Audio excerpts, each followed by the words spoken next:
everybody. Welcome back to another episode of The Dark Side of Music with me and Danny. Danny, how are you today? I'm doing good. It's a gloomy, evening or late afternoon, but like it's the perfect kind of like scenario to talk about, true crime Right? and cases and court cases and interesting stuff. It is okay here. We've had some crazy weather go on in Virginia. Yeah. It's been up and down in temperatures. Like it was like in the upper 70s. And then like 2 days later, we had freezing rain and like sleet. Yeah. Yeah. And then like that afternoon, I got 2 inches of snow. And then by the time I left work, it was gone. Dude, well, no. It's Hey, wild. that's the perfect scenario for snow. Like maybe a little more than 2 inches, but like if you can get like, I don't know, an instant 6 inches and then by nighttime it's gone, perfect. That's like a perfect snow. And then to top it all off, it was like 32 degrees that night. And the next day it was 65. Yeah. I'm like, I don't know what's going on. Like my like body and mental capacity cannot handle this changeover if it's just going to keep going back and forth, back and forth, back and forth. Like, right.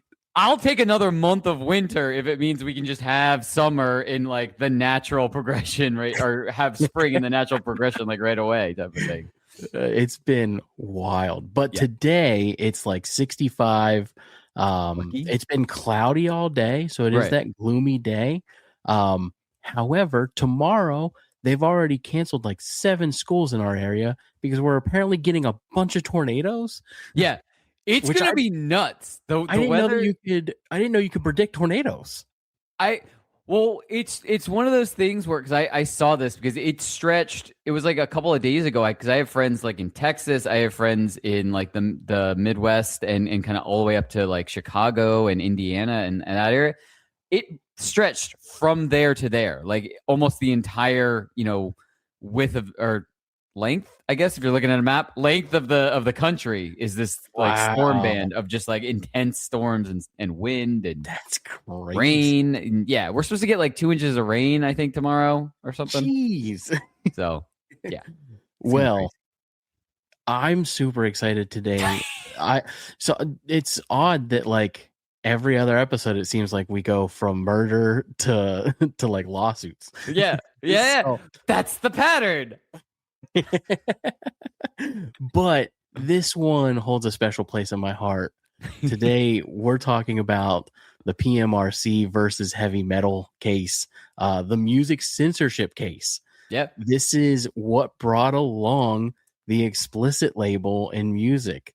This is the founding, like, you don't get more punk rock than this case. This is literally what punk rock is, I think, supposed to fight, right? Yeah. This whole case is interesting, but like some of the highlights in this, and I'm not going to give stuff away ahead of time, but some of the highlights are the mix and match of people that are in this case, and so like specifically noted in this case. It's funny to like look at that list. And then to top everything off, this case, and we'll get to it eventually, the Napster case with Metallica. Yeah. These are my two, like, this is what drove me to want to do this show, was like talking about those two cases, and Kurt Cobain, I guess. Yeah. But that was the extent of my music crime knowledge right there. But this one, I mean, just to kind of tip the scales towards what this meant for music as a future state. Without this case, you wouldn't have things like Eminem. You wouldn't have Slipknot. You wouldn't have Korn or modern metal in general. Like anything that you've heard on Liquid Metal or Ozzy's Boneyard or anything besides Lithium and like E Street Radio, like those are the reasons this case exists. So without further ado, let's dive into it. In the mid-'80s, America found itself in the middle of a cultural panic. Heavy metal, punk, and rap were exploding in popularity. and many parents were convinced that music was corrupting the country's youth. Lyrics about sex, drugs, violence, rebellion were suddenly being blamed for everything from teenage pregnancies to suicides. What followed became one of the most famous censorship battles in music history, the PMRC versus rock and heavy metal case. Okay, so sex, drugs, and rock and roll, man. I mean, it's crazy to think about this because this isn't something we grew up in, like, type of thing. So, like, you know what I mean? Like, it's just we're the product. We're the product of this. Yeah, but it's crazy to think about that because it's like we've always had like such a crazy mix of any music and any like thing that we want to listen to. And yes, now we have the labels, the explicit labels on stuff, but it's just interesting that we didn't even. This wasn't like even. This is before us, so it's just like there are people out there right now that are like, I remember a time before this case. Oh yeah, where nothing was regulated or like it was super scary, and I don't know. Depending, I guess, who you're talking to. I guess either we have some old like rockers or just like a normal, you know, suburban family and stuff like that. Their take on it is probably like the same as when was it like D&D was like evil and stuff like that. I imagine they're the same crew. Yeah, like, I think they gotta be the same crew. Yeah. I mean, without this case, the magic that is Cardi B's WAP would not exist, guys. Look, Prince's stuff wouldn't exist. Oh, I know. I mean, to be fair, I think we would have had Prince's stuff regardless. But I'm just saying that's one of them in this case. One of the reasons that this was a thing. Period. Yes. So, yeah, dude, I'm so pumped about this one. It's just there's so many things that this case did that I feel like most people are familiar with, like the basics, but people don't understand how this completely shaped not just music, but America, like culturally. So much went into this censorship case. This really was one of the biggest fights for the right to fair speech and free speech. So there haven't been very many cases of this level media-wise. So let's go into the beginning. The controversy began in 1985. Tipper Gore, the wife of then Senator Al Gore, we're all familiar with Al Gore, purchased the Prince album Purple Rain for her daughter. One of the songs on the album, Darling Nikki, contained explicit sexual lyrics. Shocked by the content, Gore and several other politically connected parents formed a group called the Parents Music Resource Center, or PMRC. Their goal was to pressure the music industry to regulate what they considered dangerous or inappropriate content. Ooh, so they're the ones that insisted the explicit label happened. Funny enough, I believe the same group are the ones who pulled Eminem's was it Slim Shady was the album, I think, off of shelves. Really? I believe so. Because I believe, I could be wrong, I'm not positive on this, we can always fact check it later, but I believe Dick Cheney and his wife were members of the Parents Music Resource Center. And they were responsible for moving Eminem from the media. But now we dive into the Filthy 15, which is you're gonna see these names and you're gonna be like, really? Really? It's such a good, like, honestly, this is just a good playlist. Like, yes. And honestly, if anybody's listening that is part of the Filthy 15, talk about the perfect time for a reunion tour. Oh, that would be sick. The Filthy 15 go on reunion tour? Come on. Yeah. So anyways, the PMRC created a list of songs they claimed were the worst offenders in popular music. They called it the Filthy 15. The list included songs by major artists such as, and we got tracks for this as well, Prince's Darling Nikki, You got Motley Crue's Bastard, Judas Priest's Eat Me Alive, the band Wasp with their song Animal, Madonna Dress You Up, AC/DC Let Me Put My Love Into You, Twisted Sisters We're Not Gonna Take It, which, by the way, the most like tame of the group. Like, I was thinking, yeah, honestly, when they do these lists, and there's multiple parts of this. When they do like this list, it's like we can almost play one of these things is not like the other, and that is the one that like is like that doesn't seem offensive in any way, shape, or form. But there's as we go down, there's more lists of the exact same. Like that was the pattern. One of these people or one of these things is not like the others. Like.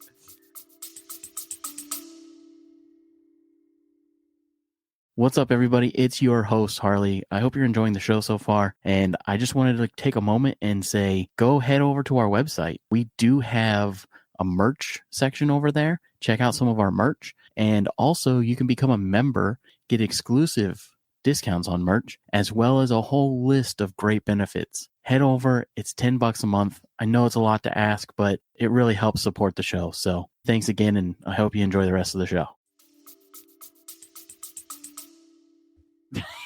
So my thing is, I think that Twisted Sister, and we're gonna get into Dee Snider here in a little bit, but Twisted Sister, I have such a major respect for that band in general, but the fact that they were so punk rock without being punk rock, like there were punk rock bands. You had like the Sex Pistols.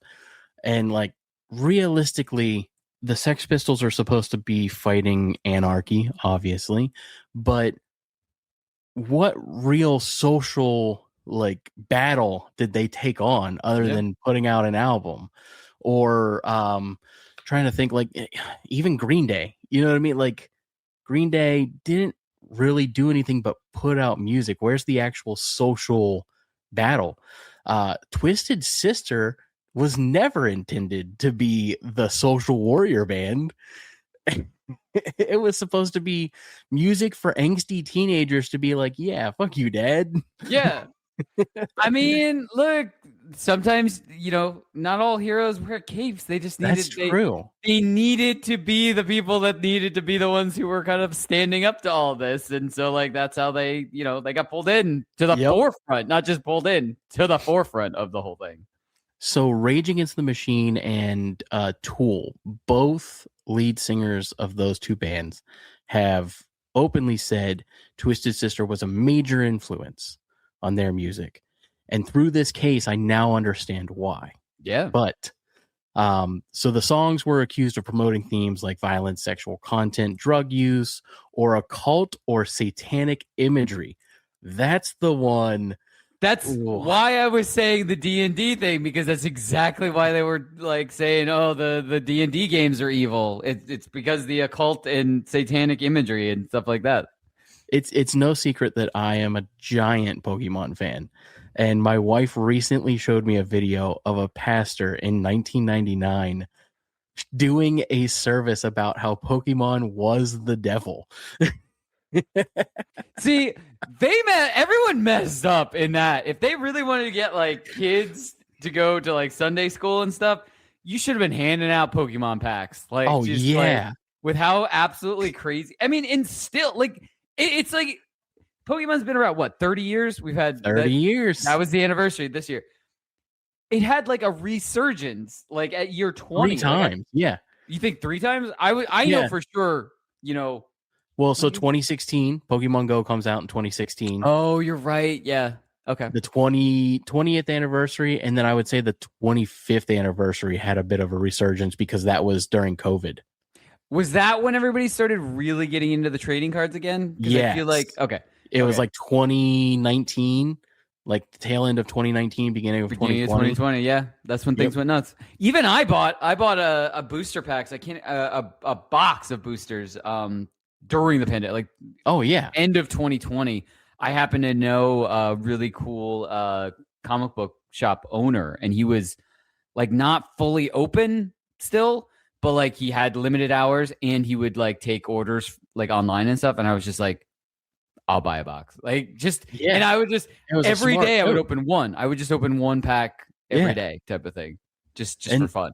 Honestly, like great investment strategy too. Now looking back, I mean, you can't even, 30 years has gone by and everyone that was like, why are you collecting Pokemon cards in 1999? And there were these people that kept them sealed and they're like, someday. Well, sure enough, man, you can pay off a house with Pokemon cards now. So yeah, it's kind of insane. I mean, I'm horrible at this. Like, I'm the kid that I played the hell out with my toys. Like you know what I mean? Like I got the full enjoyment out of them, but I was never the kid that could save anything. So any Pokemon cards I ever had, I don't know where they are anymore. See, I definitely had good ones. Which is even horrible. Yeah. As an adult, we make our own money, right? So now I just buy 2 of everything. See, that's smart. The solution. The problem is one, put it in a box, and then I open the other. So I have a really awesome uncle who is that, because he makes not only adult money, he makes adult money on top of adult money. So he has the ability, if he thinks something is going to be really like important down the line, where he can buy 2. I don't make that level of adult money. So I'm lucky if I can buy one of the things. Right. And I cannot stop myself from playing with them. I have all of the new Ghostbusters HasLab stuff. Ooh. I've taken all of them out of the boxes and played with them already. Every time I go to the store, if I'm buying something that I think is going to have any relative value in the future, I just buy 2. Like, unless it's like I have $100 cap. If it's over $100, I'm not buying 2. Right. But if I go in and it's $30 for like a collector's edition, whatever, it's like, throw 2 of them on there, throw one of them in a box, just because I was that kid that opened everything. Yeah. And now looking back, I'm like, I really messed up. I'm also the same adult that sold the collection because I was like, what am I going to do with all these Pokemon cards? So now I really, really messed up. I mean, here's the thing. You just never know. Like Pokemon, yes, I think, I mean, it stood the test of time even halfway through, where it's like, yes, this is smart to like not get rid of and to hold on to. Unfortunately, I lost mine. I didn't get rid of them. I lost mine. I don't know where they are. But like, there's so many other examples of things that didn't pay off, like Beanie Babies, even now, like the Funko Pops are way down in value, way down, and they're going bankrupt. Yeah, I got really lucky. A few years ago at this point, I think it was almost exactly 4 years ago. I sold like a small storage bin of like some of my most expensive ones. And I got a pretty decent amount of money. Like I was like, I'm not going to do anything with these. I need to get rid of some of them. Like I have some of my favorites. Don't get me wrong. I'll always have favorites. I have a good chunk. I see them behind you on the wall. I don't have them in here. I have a couple in here. I have my Deadpool riding a unicorn because that will always be one of my absolute favorites.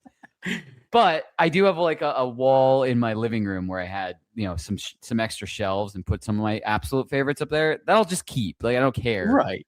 But yeah, I got rid of some of like my nicely expensive, and I sold them to a wholesaler. So I definitely got less, but I definitely got a couple grand. So at the time I was like, this is pretty good. Shout out to the Hook and Bridge podcast. Most of those are from fans. So everybody, that's awesome. That's our music wall. And then I have in front of me, like movies and TV shows. And then upstairs in the guest bedroom is my personal collection, which is just Pokemon. That's cool. Anywho, so the PMRC began pushing the warning labels, like we're talking about, the explicit label, radio restrictions, and even possible government regulation, which again is kind of what brought on the legal battle, because that is a pure attack on our First Amendment rights. Right. Which, I mean, it's 2026. I think with everything going on in the world, just in general, this is a perfect case to kind of bring up right now. And I think that no matter how you view the world today, in general, there's an attack globally on the right to speech.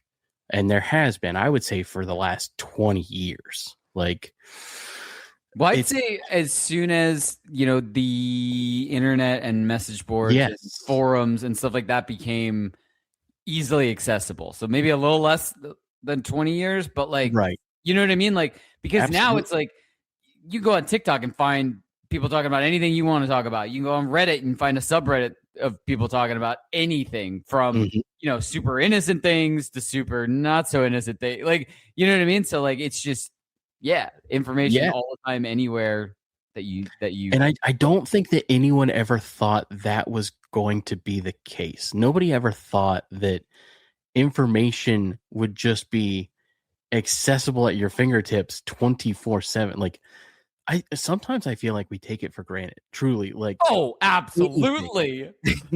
Absolutely. You can sit here with your phone and just be like, anything you want to think, like look up. Every thought. It's wacky, dude. And I will say, I was just gonna say, and I mean, I'm more than happy to have this on me 24/7. And like, if I think of like, oh, it would be really good. I wish I could, get this, and this. And I put them in my cart on my app for ordering whatever I'm going to order and then just leave it there. But like, because my brain will forget stuff, I luckily just can do it in 10 seconds and have it, type of thing. I will say, though, it has dumbed me down significantly. If you put me in a second grade spelling bee today, I would lose 100%. Don't ask me if restaurant. Don't even think about it. Well, here's the thing. So I 100% agree with you. What's really worse is I know how things are spelled, but my thumbs, like that I'm texting with, are just most of the time I'm hitting like the wrong letter, and so it's still auto correcting it. So like I'm not even like trying to misspell it wrong, but it's like auto correcting it to the right. So like my brain just gets lazy, just like you were saying, but I still know the correct spell. Like it's in there somewhere. Like I know the correct spelling somewhere. So every week, I use the word interview while typing emails every week. And every single time I type it, without fail, in my head, I go I before E except after C. Yeah. Like, see, it's all still there.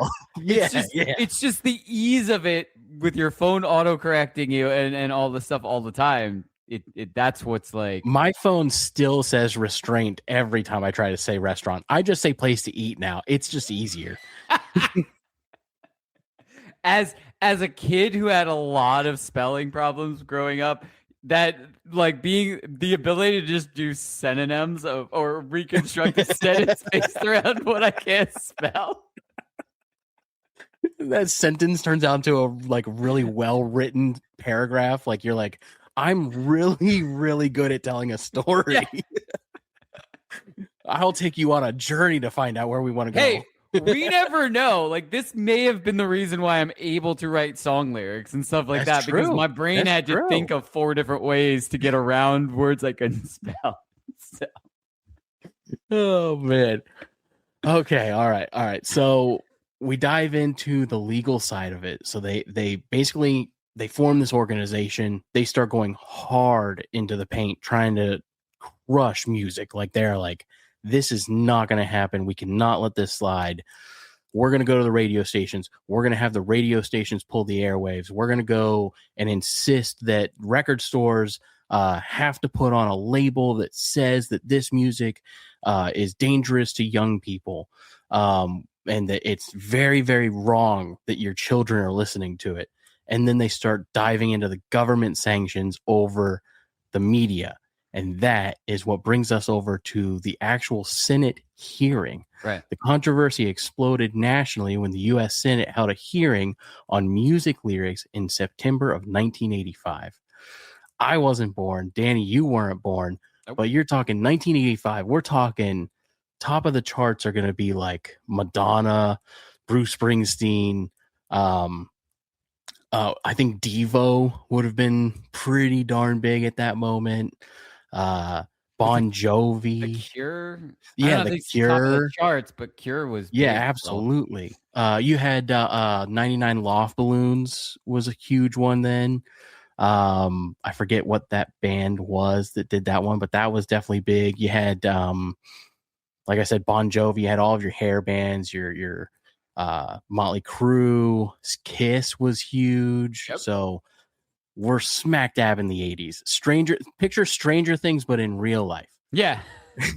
So several musicians testified in defense of artistic freedom. Among them were Frank Zappa, Dee Snider, and John Denver. This is my favorite. It's the list of one of these things is not like the other. It's the second part of that. As soon as I mean, John Denver, Country Roads had to come out and be like, hey, you guys shouldn't do this. Yeah. So you have Frank Zappa, musician, outspoken critic of censorship. Frank Zappa, strange guy, strange music. Zappa fans, if you're listening, God bless you. Because I have listened to 4 Zappa albums and I don't get it. It's like what's that band? It's like Beefheart. Is that the Beefheart? It's like Captain Beefheart, I think, is one that like deep music fans will be like, you're not a music fan because you don't listen to Beefheart. And I've tried and I never even heard that. It's so Zappa is just not my thing, but it's cool that he spoke out.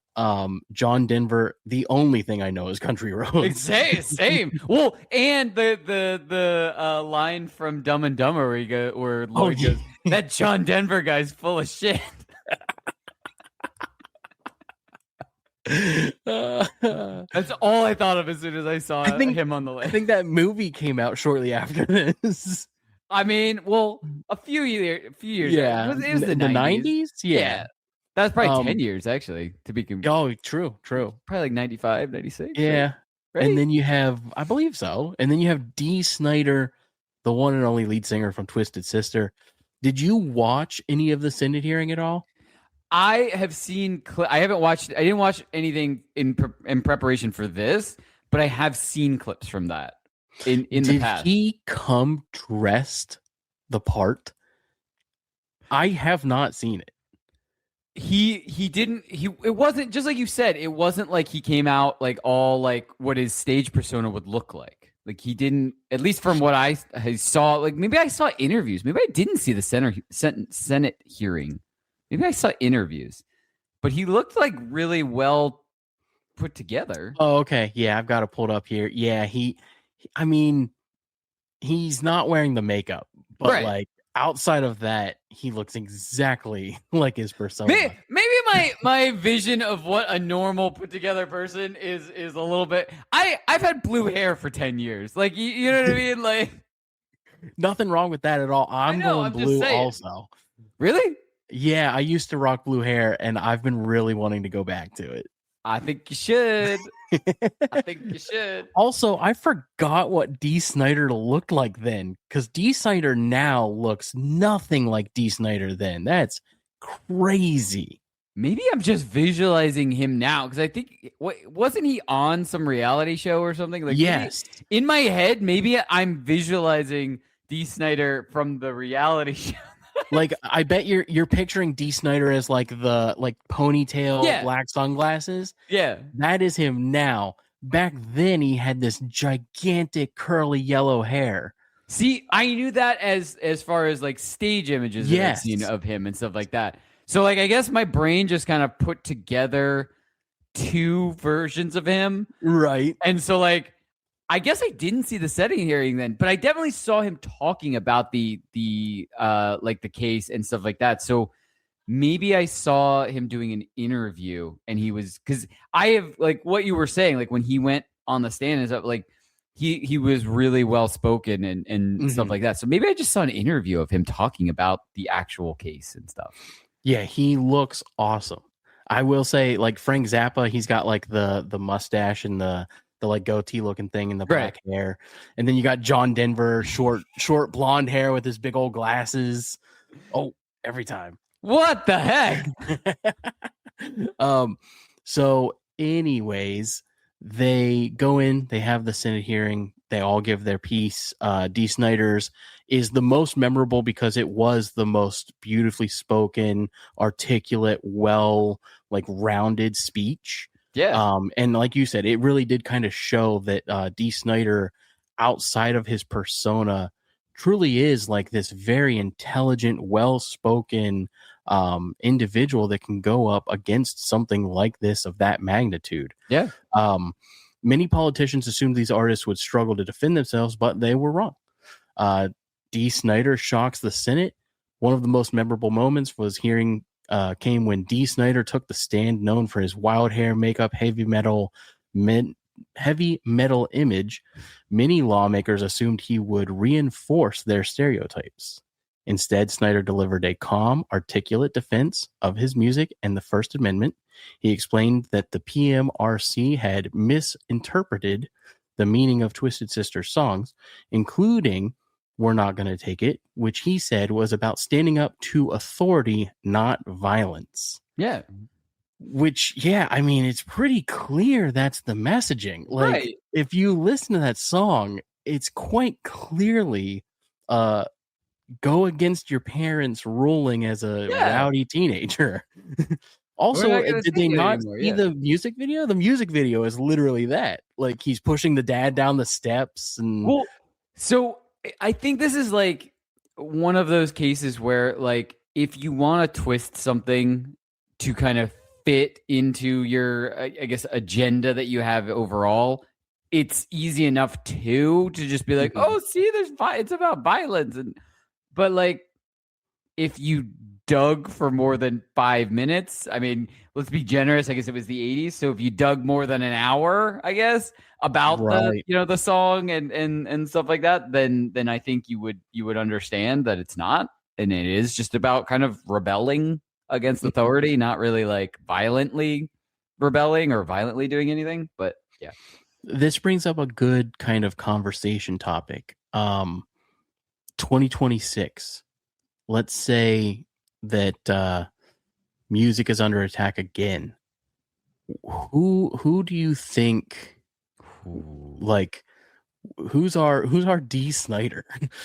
Well, that's our first round draft pick for this conversation. That's really tough because in this day and age, there are a lot of really, really well spoken artists out there, like across every genre, like that you just wouldn't. I don't know if you could really choose, like, because I don't know if you want to go like the biggest you can think of, or if you want to go like somebody that would be the most surprising or what. But like, there really are a lot, because I mean, you could do. I mean, you brought up Green Day a long time ago. Billy Joe Armstrong. I mean, he's pretty well spoken when he's calm and doing interviews and talking about, hey, this is wrong and this needs to be. You know what I mean? So like, I mean, even if you want to do a direct rock for rock, I mean, Billy Joe Armstrong.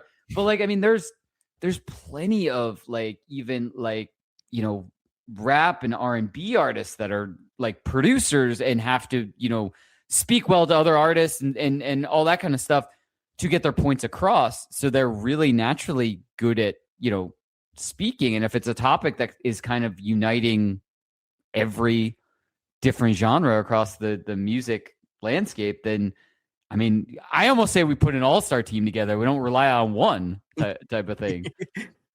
I think Billy Joe's on there as far as I'm concerned. But like, yeah, I don't think we can narrow it down to really one. I think even narrowing it down to 3 would be tough now. Oh yeah, no, you'd have a courtroom packed. Yeah. But so the other issue too is not necessarily an issue. Issue's the wrong word, but the one of the bigger differences is that music has become much more activism based. Like, there are very subtle hints in a lot of music towards one way or the other. Some less subtle than others. Yeah. And exactly like you said, depending on how your agenda is flowing and what you believe in, that roster can look very, very different depending on who's on it. You have all-stars on both sides of the spectrum. Yeah. So that is an interesting topic in and of itself. Is do you think that music has become too free? I don't think so, because I think the fact that it has become so open, you can, if you look at, I mean, you can look at it as, being a musician, like in my situation, but I'm also, I am a fan of music in general. And sometimes, genres that I don't sing in, like I'm fans of stuff like that too. And I think if I don't like hearing something, or I don't like the way something's being expressed, there's still 20 different artists, that are in that genre that I could listen to instead. So I think the fact, at least as a listener, the fact that it's so open and it's so, vast and free to kind of be able to express however you want, just kind of opens it to like anybody can enjoy it for any reasons that they want to enjoy it, type of thing. And I don't think that's bad. Now, I mean, there's always gonna be, the question of like, how do you, I guess, not have to hear what you don't want to hear and stuff like that. But it's like, I mean, it's the same with anything, because like we've said, because of our phones and our because of the internet and how everything can be so instantaneous, it's like you're gonna see something or hear something that you don't want to hear, and or that you don't personally appreciate as much, like, you know what I mean? So it's like, it's just kind of, that's life now, that type of thing. Yeah, 100%. I 100% agree with you. I did make the joke earlier about Cardi B's WAP. I will say, as a relatively new parent, that is definitely not something that I would want my son to hear early on in life, well, no, here's the thing. Like, early on, not going to know what anything means or anything. It's just going to be hilarious TikTok content if he does sing some of those lyrics. That is true. But I mean, I understand what you mean. Here's what I will say, only from the other side of that. Don't do what these people did by trying to slap stickers on stuff to make it seem like it's bad, because we're only going to want to listen to it more. Yes. Yes. And I will say too, that like, I'm a firm believer. So growing up, this case played a significant role in my childhood in my home. I was forbidden from listening to anything other than country music. Wow. Until I was 13. So I didn't experience most of the 90s until I was 13, well past the 90s. Wow. And I didn't really experience rock music until I was 13. So I hadn't discovered Metallica or Iron Maiden or any of those like 80s metal bands or anything until later in life. I wasn't allowed to listen to rap music until I was an adult. So I got to do the rock part. And then like, even that had some sort of like, hey, you can't listen to this. Like, couldn't listen to Disturbed, couldn't listen to Godsmack, couldn't listen to some Alice in Chains songs. Like, definitely no Slipknot. Like, anything too heavy was forbidden. But I didn't really listen to rap music until I was an adult, when I had the ability to. I always kind of snuck off with my friends and heard some stuff, but it wasn't something that you could just like access immediately, Oh yeah. I had such an opposite. Right. I got really lucky. My dad showed me pretty much any rock that I would, classic rock, 90s rock, 80s rock, modern day rock, like everything through. I don't remember it. I remember him telling a story of like, I went through this weird period where I was like 3, 4, and I would just sing whatever was on the radio. Right. Like, I would just sing to it. And my dad would be like, I don't know how he knows all the lyrics to just random stuff. but it was just like I was a sponge. I was just sucking up like all the songs and lyrics and stuff like that. But yeah, I pretty much heard any like I remember just like yeah, we had a wall of CDs and just anything you could think of, like from classic rock to like 90s to like grunge to like, you know, punk rock, like and then I started then I got to the age where I started, you know, diving more into punk, into punk rock, into ska, and I would like every once in a while I'd get my dad into some of it. And then I finally made it to pop punk. And then my dad liked everything pop. The other day, I don't know if I've told you this before. The other day, I was listening to, I put a playlist together and I was with my dad and we were hanging out. And this is not the other day. It was like probably 2 years ago at this point. But one of the songs comes on and it's one of my favorite songs. It's Right Back at It Again from A Day to Remember. Oh. And it played and my dad goes, oh, what band was that? And I was like, A Day to Remember. And he goes, I really like that band. Flash forward, he's like added it to his playlist and stuff like that. Like he's got playlists that have like Story So Far on it, and great, like stuff that I didn't think he was into, but he's just like he would hear it from me, and then he would just start putting it on playlists and stuff. Okay, so it's so funny. Like I had a very similar experience with my dad when I was able to listen to rock music, but also like we also had CD. Like my dad was like into Pink Floyd and the Eagles, and so like it was just I wasn't allowed to, like we had albums. Oh, so that's even worse. Like my mom loved Michael Jackson, my mom loved Prince, like but I wasn't allowed to listen to it. Wow. So it was a weird thing. But when I was old enough and I found Seether, I showed my dad Seether and he was obsessed with them, and then I found Godsmack and he got obsessed with them. Those are his two favorite bands now. You know what's really funny? So I, almost the same thing happened with, and there's a ton of pop punk music and easycore music that my dad loves. That, and I wasn't afraid to show him that because he doesn't care what I'm listening to. It's mine. But I remember getting the Mark, Tom, and Travis show, and I was terrified to let him hear that because. Enema of the State's one thing. Mark, Tom, and Travis show is just so far past that. Like that and so I was terrified. And one day and I had it on and I was listening to it. And he goes, what are you listening to? And I had headphones in and stuff. And I was like, oh, it's Blink-182. He goes, oh, I know Blink-182. They're good. I like them. And I was like, oh, okay. He goes, well, why don't you connect it to like the stereo and stuff? And I was like, okay. Is that the one with like the picture of like the cow or something on it? No, it's the cartoon version of all of them. It's it's a live concert, and so it's got everything in between. It's got the Fuck the Dog song on it. Yeah, it's got everything, and it's got like the blowjob song on it. It's got but it's awesome because it's all of my favorite. Like it's so many of my favorite songs from them. Right, played like the speed that I want to hear them. Like that's the best part about hearing them in concert because they play so much faster. So like I always want Aliens to exist at that speed. I always want like my favorite songs at that speed and stuff. So and then just having them scream like boobies every once in a while, I was just like, oh, this is not gonna be good. And I just remember being so nervous. And my dad is like cracking up listening to it and stuff. That's so good. Like, why were you hiding this? And I was like, I don't know.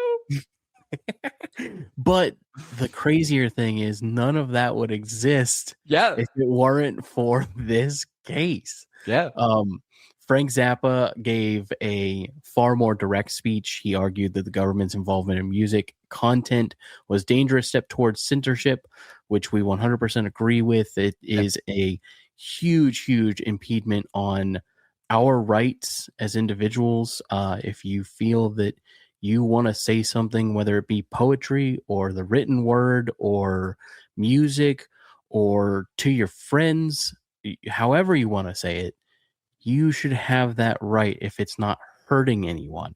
Right. That's the thing, is like there's a difference between free speech and hateful speech. Right. And there's a very, very fine line between the two.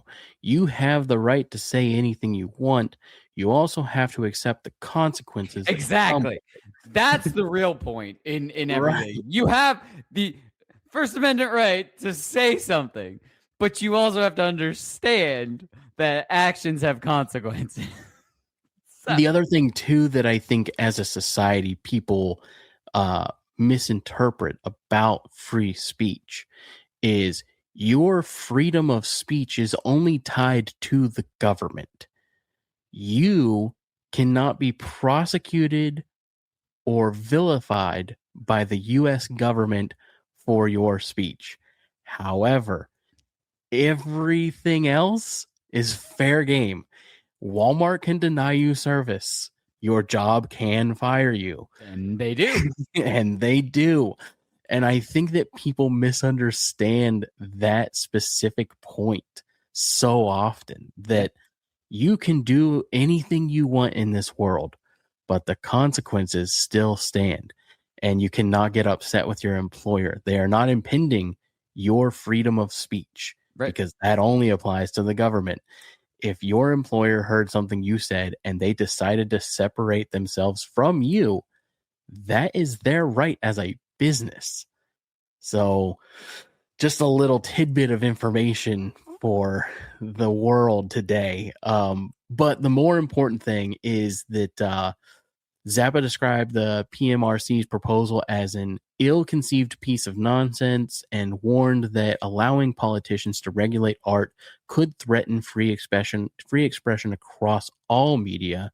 He believed that once censorship starts, it would not stop with music. And I also agree with his point there. Once you start censoring some form of media, all media now becomes precedent. You can continue to push that boundary and push that line until finally you control media in general. And that's a very dangerous, slippery slope. As a result, despite resistance from musicians, the music industry agreed to a compromise. In 1985, the recording labels began placing parental advisory explicit content labels on albums with explicit lyrics. Again, like we talked about, completely backfired, because I agree. As soon as I saw, dude, sometimes I only bought music because it had that label. I was like, oh, I only want this one. Don't give me the radio edits. Give me the one with the label. Yeah, don't give me the weird bleeps or the weird absence of words or the flipping around of certain syllables and stuff like that. Yeah, I want the regular. So really funny. Quick story. We just had to get radio edits of my band's music, like, because we didn't even think about it. We didn't even think about it, like, when we were, because we were like, oh, yes, we're gonna get some physical CDs to sell at the show where we're not censoring ourselves, so that shouldn't matter. But then also, it's gonna be up on Spotify and Apple Music and stuff like that, and it's gonna have the little E next to it for explicit. Like, we don't care. We didn't think about that. But we're getting asked for it for radio rotation and college radio. Yeah, dude. Like that kind of stuff, like to submit it for that. That's where you need it censored. And so, yeah, we had to get the radio edits. That's exciting news, though. That's huge, man. We'll see what happens. But, like, it's just one of those. Yeah.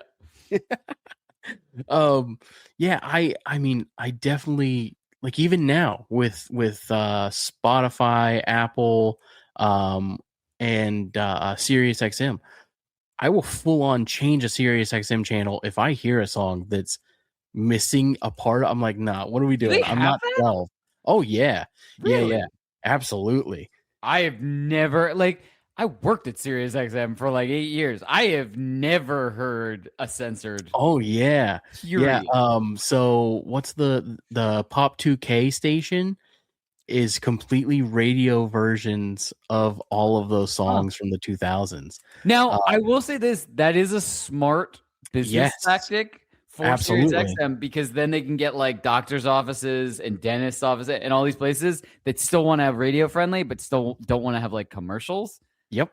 That's a whole new market. Like, that's me, buddy. I throw that on in the shop, and because funny story, speaking of censorship, good reason censorship actually does exist. I was listening to my personal music in my shop, and somebody very, very high up in the company came unexpected, and I was out having a conversation in the lobby area with him, and my music's in my office playing, but I have it loud because I'm the only one that works there. So he can hear it, and I don't know if you know it, but there's a song called Gummo by Tekashi 69 that I love. So it comes on, and let's just say that I think there are only 4 words that I'm allowed to say in that song. So it's playing, and I look at him and I'm like, hey, and he goes, yeah, can you please go turn that off? Super, super embarrassing. So I'm talking like below the owner level, like the top dog next to the owner. Ooh. So I go turn that off. And from that day forward, Pop 2K only in my office. Look, you had a 50-50 chance. What if he was like, hey, crank that? Like, yes. Then you're like, you're like most loved employee, and it's by like the person right underneath the owners. Like, that's one of those songs that I even like. It could be like 700 degrees outside. I'm keeping the windows up in my car. Like I'll switch the song before I roll down the windows. But I love that song so much. I think it's so good. So anyways, so yeah, the result was the advisory label. The labels were intended to warn parents about potentially offensive material. Ironically, the sticker often had the opposite effect. So for many young listeners, the parental advisory label became a badge of rebellion and actually increased the popularity of certain albums, which caused its own problem in the industry, because then for a period of time, you had bands just being explicit for the point of being explicit. Like there are certain songs that like when you listen to them, you're like, you didn't need the F-bomb in there. You literally just did it so that they'd have to put the E next to it. So you do have that as a result. But so many great things came out of it. It truly became such an important case within the music industry. One of the most important cases in music history. The PMRC controversy permanently changed the music industry. The advisory label became a standard practice and remains on albums and digital releases today. The debate also sparked larger conversations about artistic freedom, parental responsibility, government involvement in media, moral panic in pop culture. It also helped solidify the rebellious identity of heavy metal and rap music, which is 100% true. Yeah. So yeah, that more or less is the case. I can't say enough how happy I am to talk about this. Like I love the idea of music censorship and what it meant for the industry and what it meant moving forward, and potentially what it meant for bands. Like some bands wouldn't have the popularity they do today without that label. Specifically, like I brought up before, Eminem. I don't think that Eminem exists in a world where that label doesn't exist. I think he kind of falls through the cracks of society simply because it'll just be another rap record. But you have an entire group of people who just came off of the precipice of not having that label. It's this new thing. Eminem comes out as a white rapper in the industry. They already aren't supposed to listen to it. And now he's also a white rapper in the industry. So that storm created a phenomenon that lived on in rap music and kind of brought rap into the forefront of American culture, and allowed bands like NWA and Tupac and Biggie and Dr. Dre and so many other, Snoop Dogg, to kind of shine because of that label. If it weren't for that label, I don't see that genre being what it is today. So it's weird because I don't disagree with you, but it's like I almost wonder if it would have found another way, like, because there's so True. much talent, and I get it, like, and you see it being in bands for so many years. You see those bands that also just, they're so good, and you see them, and you see like a specific musician in a certain band, and you're like, he is so good. I will never be that good. But for whatever reason, it just never works out. Mm-hmm. So, like, I wonder what would have happened. Like, because like I said, I don't disagree with you that these major things kind of need to happen to kind of just put in that little spark to like to make something like go massive on a huge level type of thing. But I wonder if there would have just been something else, because there's just, you pick a genre, there's, for anything, you could do rap, you could do heavy metal, you could do whatever. There's just too much talent in a specific genre for that to not, at some point push forward and just be like, explode, like, and true. be super big. It might have not happened, when it did, but I'm just saying, I wonder, like, how it would have played out, like, type of thing, if this whole case had never happened. Right. And it would have made radio way more interesting with us growing up and stuff like that. But yeah, it's really interesting when you look back and think about, like, what if that hadn't happened? How things would have played differently? Because I mean, there's always going to be that reason for music to kind of have a rebellious tone to it. There's always going to be that. Like, it can be rebellious against, social normities. It could be rebellious against, politics. It could be rebellious against whatever, but there's always going to be that. So, I mean, even like we're not going to take it against parents. Like, you know what I mean? Like, it's always going to be there. So, like, I just wonder, with this, if this hadn't happened or hadn't been on this big of a scale, what would have the next thing been? Like, that's true. That's a good point. See, I think of it in terms of popularity of specific genres in Western music now. And you look at, like, how country has managed to dominate the charts for 50, 60 years. Like, for some reason, that genre is always the top Western genre. And I think without the label, I worry that those genres just would have gotten lost because of how country is still dominating today, even with everything that happened within those different genres, and how this label really pushed sales so hard to a youth that never would have found them.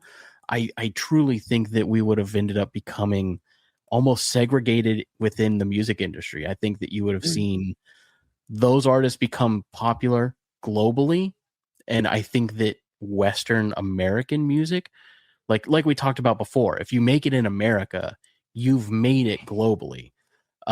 I think that you would have seen us not dominate in music. I think we would have been like Japan, if that makes sense. Okay. Like, how Japan, we would have a specialty, is what you mean. We wouldn't be like the melting pot of music, right? And like, that's where every genre can make it, type of thing. Yep.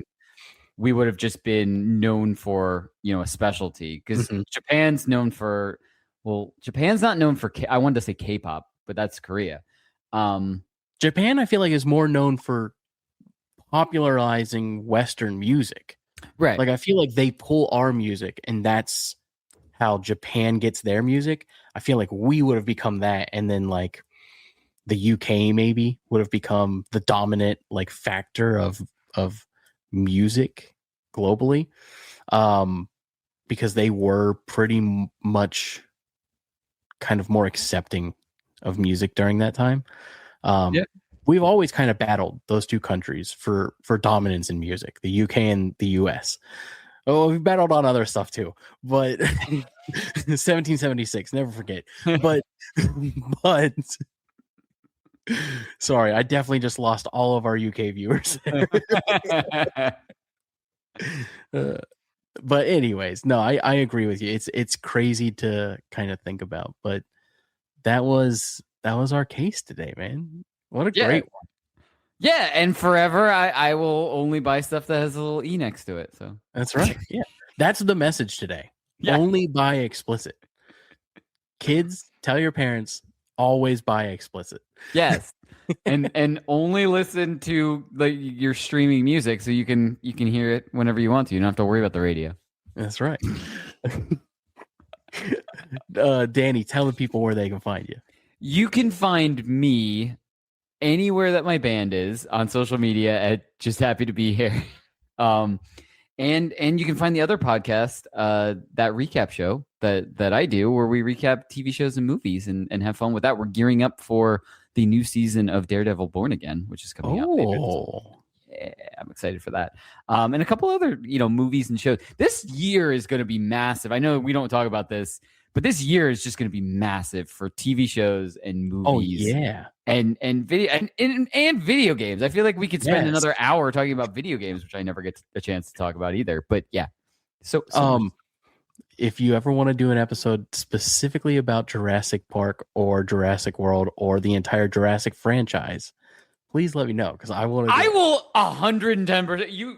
I will 100%. You text me a day and time, I'm there. Because we do another thing. So we do that recap is kind of the normal ones that are happening, but then we do retro recaps. And so like we did Christmas ones. We did like our favorite Christmas ones, but we do just retro ones anytime. So like I'll do Jurassic Park. So in, dude. Kidding me? Yeah.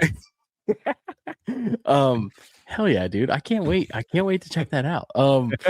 So you can find me Hook and Bridge Podcast, all of that good stuff. And we're doing our normal stuff and doing the show and doing video game stuff and all that good stuff. This has been incredible, Danny.